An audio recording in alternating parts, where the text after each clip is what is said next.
Le dirigeant, il est souvent seul dans sa prise de décision. Il est là, il gère les équipes, mais lui, il est seul, il n'a personne à qui parler. Et donc moi, je crée ce tandem avec lui pour pouvoir l'accompagner dans ses prises de décision. Bonjour, je suis Nadia Marouani, je suis coach de dirigeants et entrepreneurs. J'accompagne aussi les entreprises sur des thématiques comme le leadership, le management, la productivité et la prise de décision.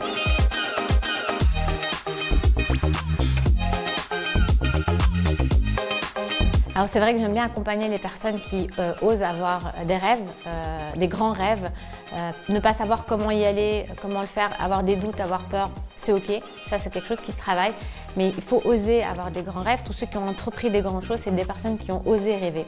Sauf que très souvent, les gens se surestiment à court terme et se sous-estiment à long terme. Pourquoi? Parce que les grands rêves, en fait, on les a dans un coin de notre tête. On a le droit en fait de rêver, mais comment on commence? On commence petit. Si on y va étape par étape, c'est de choisir des choses faciles à faire, mais s'engager à les faire tout de suite. Et très souvent, on pense que les parcours assez exceptionnels, ça s'est fait du jour au lendemain. En fait, c'est des personnes qui ont fait les choses petit à petit, qui se sont engagées, qui ont une certaine discipline, qui auront permis en fait d'arriver à ce grand rêve. Et quand l'opportunité arrive, ils sont prêts, ils sont outillés, ils sont armés pour concrétiser ce grand rêve.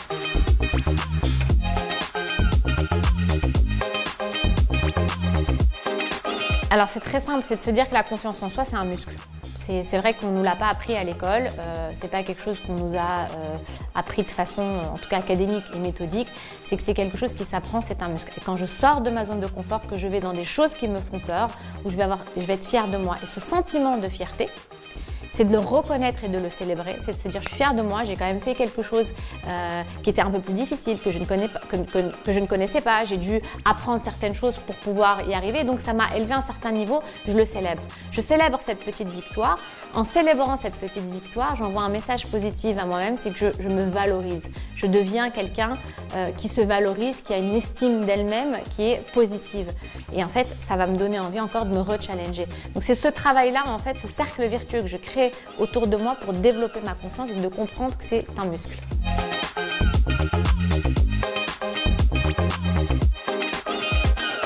Merci pour ta question parce qu'elle est hyper intéressante.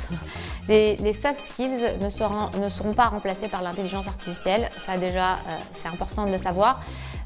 C'est des choses, c'est vrai que il y a une certaine logique dans les soft skills qui fait qu'il y a des outils qui permettent en fait de les développer.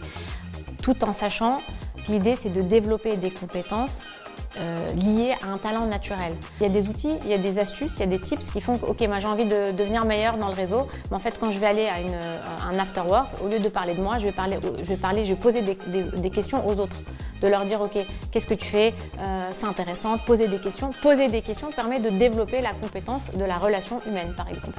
Donc ces choses-là s'apprennent, il y a des outils, il y a des astuces qui permettent de les développer.